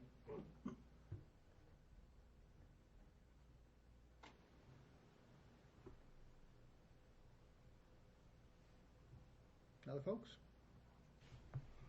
I've got one more thing I can just share with you, and it's only sort of in its infancy. Extension has just adopted a program, I believe, out of the University of Michigan. There's a business retention and expansion program. So I'll be hearing more about that actually at a meeting tomorrow, and it's something that maybe would be valued too. We'll be looking for a pilot community, I can say that much. So. Come knocking. Great, sounds interesting. Yeah. Yeah. Good. Anything else, folks? Just one question. Yeah, sure. As we get these things in place, case in point, Derek, on that last one you just mentioned, I will make an assumption that Michael Bergeron could take that and run with it too, as he deals with international companies and he reaches out throughout the United States to promote it. Because what I'm wondering, and I heard Gary say a word, trade show. In the industry I used to be in the food business, trade shows were a key. Because it was an area where you could market yourself and what you do and trying to entice people to come to your community. Would we ever envision having representatives from the town having a Goffstown booth at certain trade shows in order to reach out to business communities? I know a company I used to work for in the document security industry, we used to have a booth, the Manchester Chamber of Commerce put on the program. It was a business-type fest. Is that something that the town would want to be at, where we could talk to, whether it be banks or whatever industries or businesses that are there attending, at the time looking for document security business, but it could be where we could be promoting some of these key new programs we're putting in place so that businesses could start walking away and thinking and taking some materials from our Town of Goffstown booth is we need to look into this town because we're interested in moving here now. Just a thought.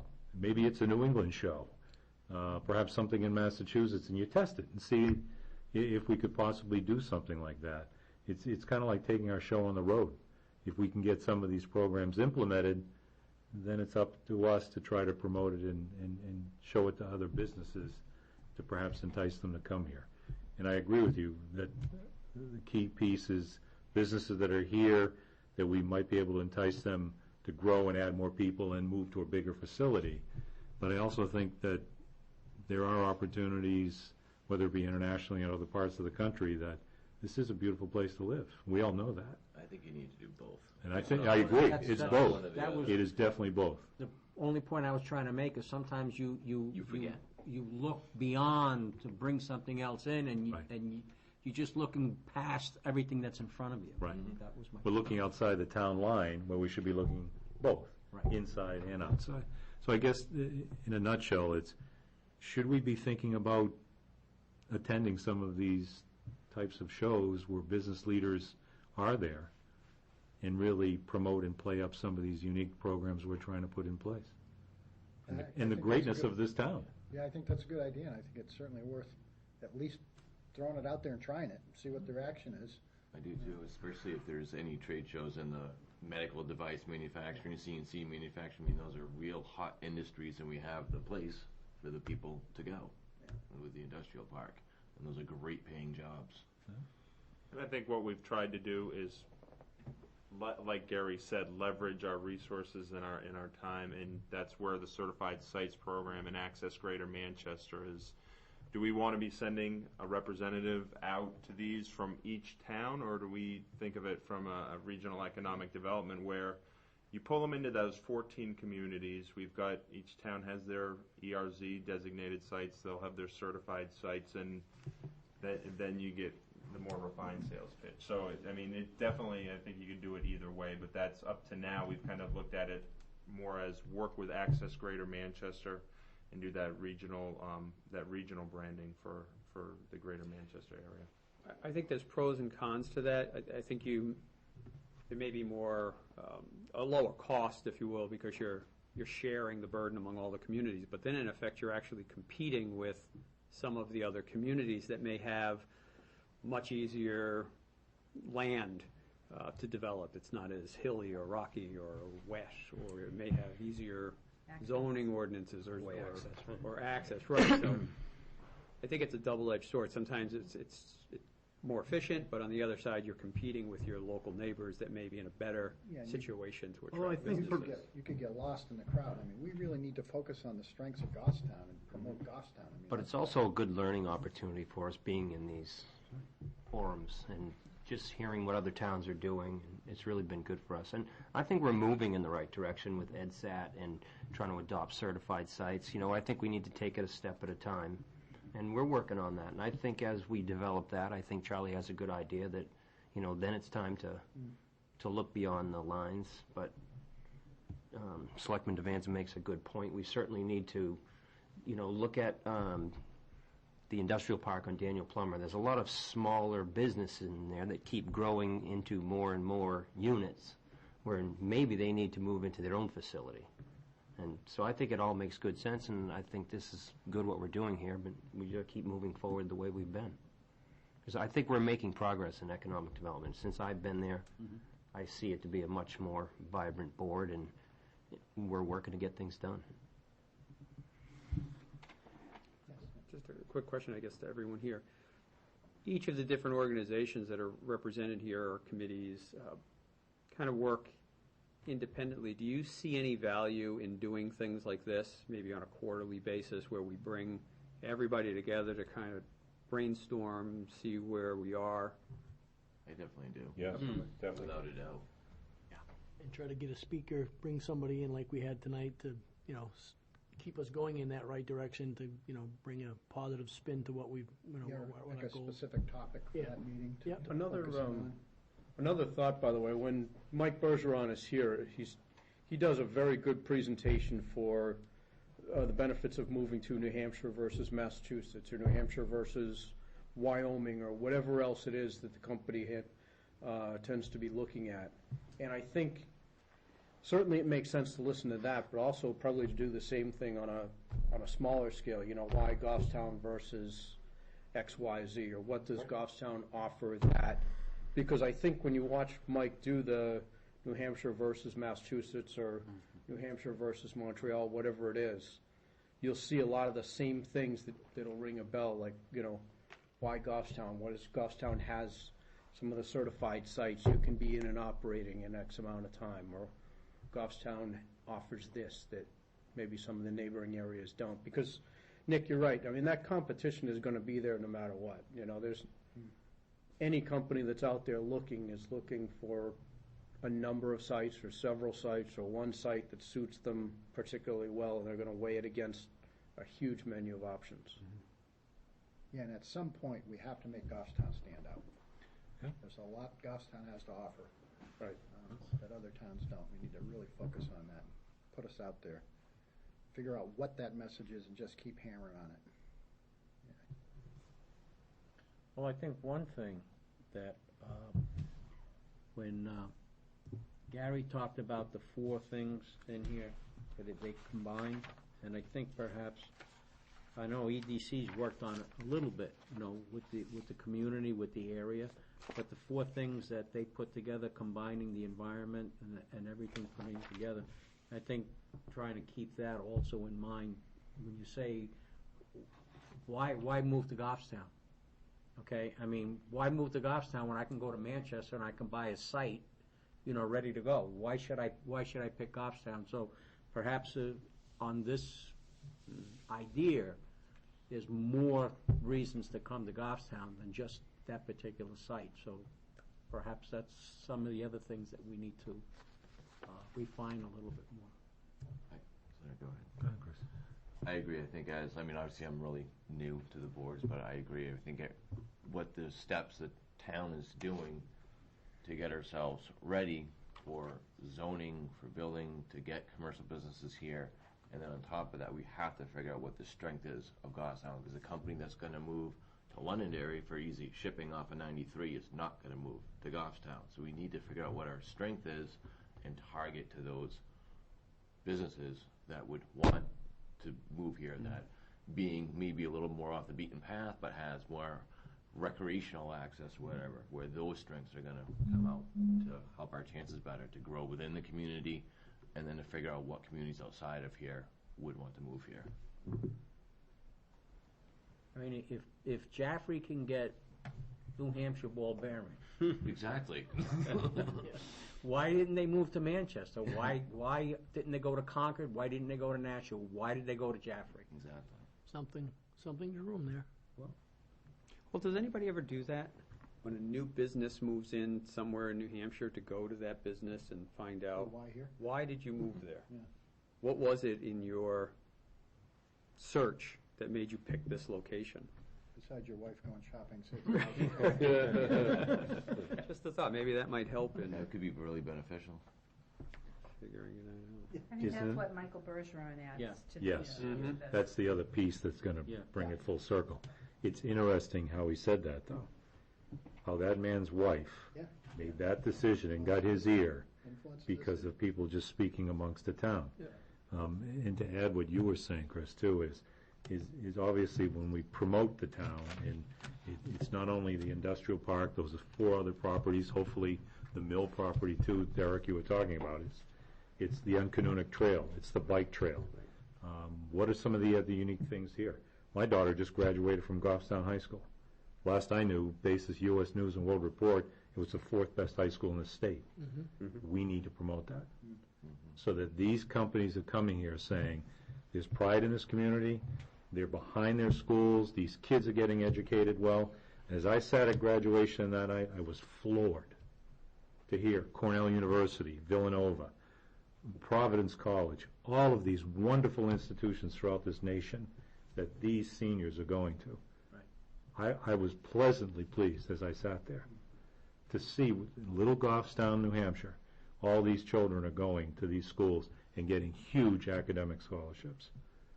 We need to tell people that, especially these businesses, because as they come here, some of these people may be sitting there, and it could be the owners or other corporate people within those businesses.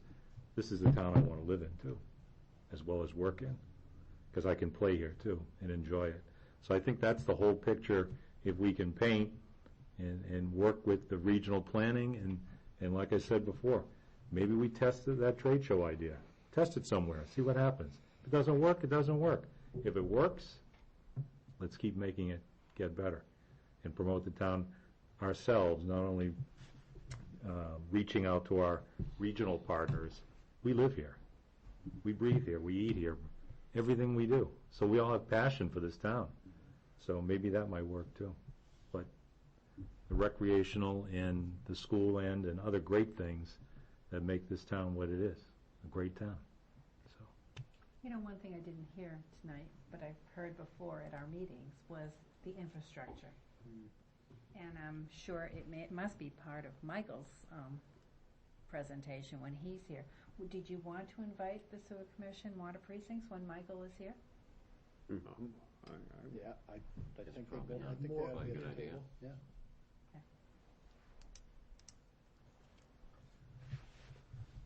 And to bring it one step further, I don't know how much it would help, but I know we've had a battle with the truck business on the back road. Maybe invite somebody from Manchester and bring them to the meeting, and we finally tell them right up front how much of a expense that would make for this town if we could have that section of road opened up. I mean, But I don't think that's really the place to have that with Manchester, with somebody here from Dred.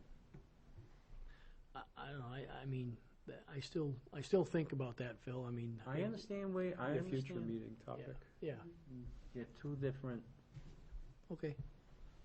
that's a battle that shouldn't be in the same room with. No, but if they came and listened to see how important that is, I mean, maybe that would shed some light on the entire issue. Yeah, we certainly need to have additional conversations with Manchester. Yeah, And exactly. I think it probably best be done separately. Separate, okay, well, So, but we can do it, and we Yeah. should do it. Yes. Just one more quick thing, but it was mentioned in passing, but don't underestimate the ability of Gary's group to be able to cut through red tape for companies. It's a frustration, but it's really, as soon as that frustration is gone, and many years ago, I was working with a company that was looking at either going into Massachusetts or New Hampshire. Their biggest reason for leaving Massachusetts was the red tape. And I was working with someone from the state who said, would a call from the governor make a difference? And that afternoon, the governor called the CEO of the company, and it was part, I think, of what convinced them to move to New Hampshire was, lesser red tape. And they had been trying to get stuff from the state of Massachusetts for months and actually years on end, and here within 24 hours, he was hearing from the governor of New Hampshire. So they really have a great ability to, and not just to put you in touch with someone, but to put you in touch with the right person. Mm-hmm. So as you're talking to people or talking to some of the companies about growth and whatever, they have the ability to solve some of those red tape problems that you get bound up in.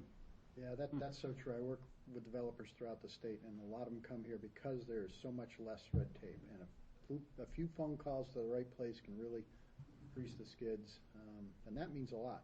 Time's money to these people, as you know. They need to get in. They need to get up and operating. To hear some of the horror stories of what they go through in other states, it's amazing.